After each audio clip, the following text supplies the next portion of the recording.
Uber is threatening to leave California. What up, YouTube? It's your boy Jermaine back with another video. If you guys don't know, Uber is threatening to leave California, and this is a big deal. Uber started in California. It started right here in San Francisco, and what is going on is California is basically saying, okay, we want you guys to make your drivers employees. Drivers have been fighting for this for the longest, and people have asked my opinion and my 2 cents, and I wasn't going to make a video talking about this, but I thought I would make a video talking about this, so here is my video talking about this. Now, first off, let's just go back in time when Uber and Lyft and Sidecar, I know you guys probably haven't heard of Sidecar, but actually Sidecar was around before Uber and Lyft, but it was basically the same thing as Uber and Lyft, but just people using their normal cars.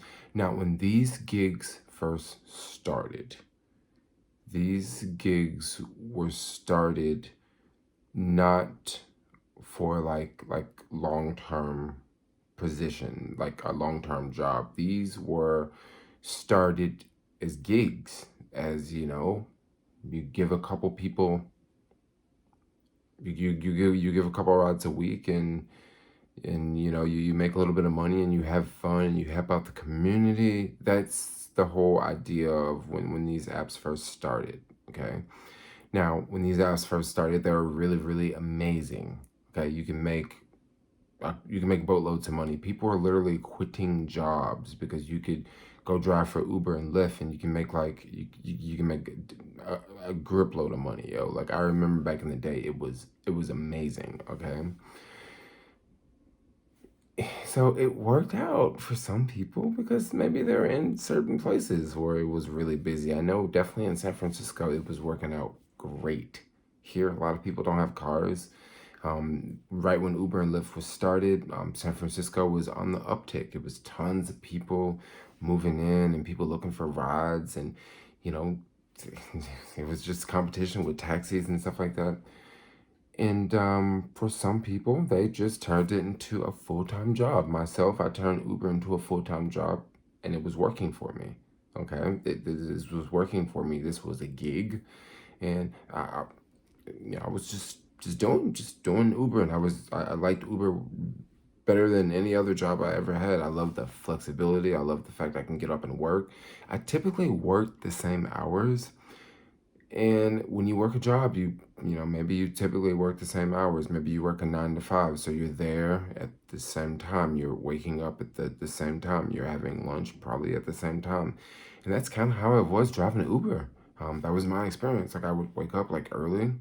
You know, I would be in the car before 6 a.m. when I lived in the city back in the day. And I would drive down to the Marino neighborhood, and I would try to get me some airport rides. These are, you know, back in the day when I first started making YouTube videos.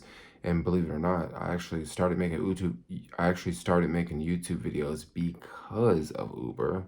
And then YouTube led to a whole nother, you know, that's a whole nother can of worms.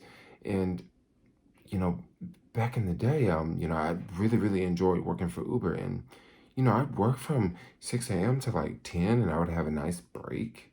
And then I would, you know, sometimes I would go back out at like 2 to like 8 or 2 to 6. And it was very flexible. I love the freedom, okay?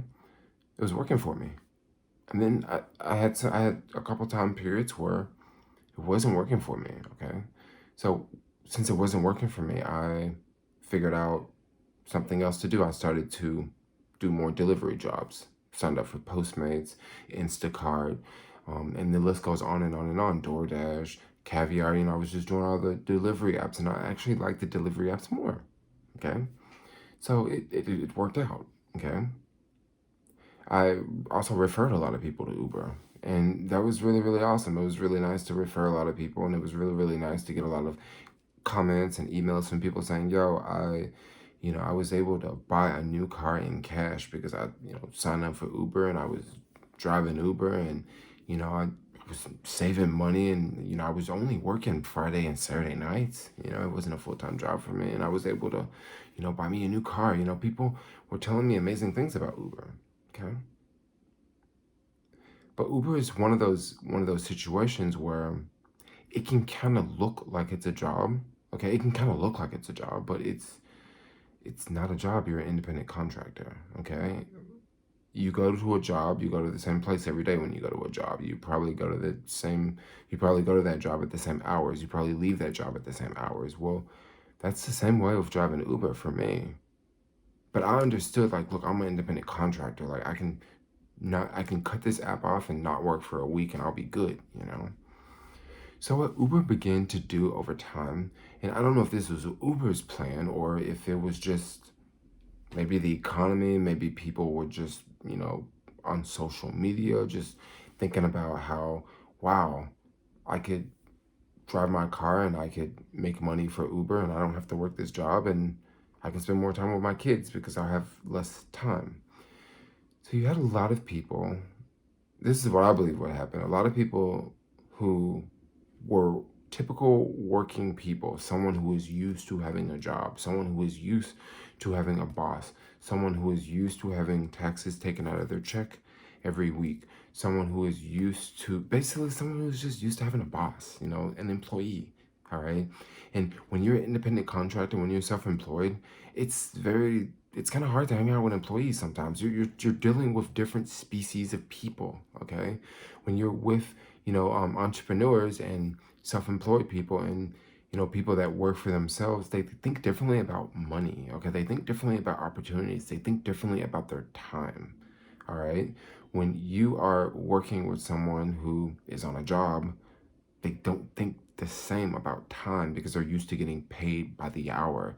They don't think the same about the job because they're used to, oh, it's okay. Like, I'm going to have an hourly wage come, I'm going to have an hourly wage. So, like, I don't really have to do much. Like, I can just kind of hang out.